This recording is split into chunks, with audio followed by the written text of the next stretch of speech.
কালকে শনিবার, কালকে হচ্ছে মালয়েশিয়ানদের স্বাধীনতা দিবস।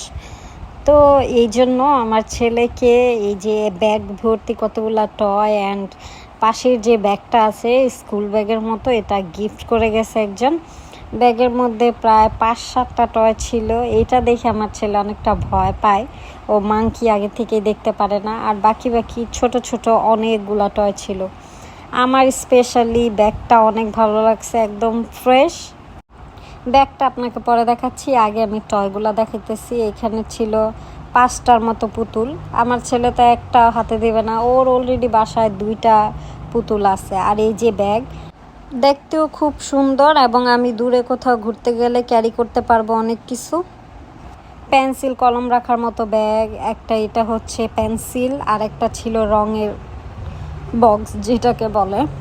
আমাদের দোকানের বেশিরভাগ কাস্টমাররাই সারফারাজকে অনেক পছন্দ করে, মাঝে মধ্যে খাবার প্লাস টাকা পয়সাও গিফট করে যায়। আর আজকে এগুলা গিফট করে গেছে।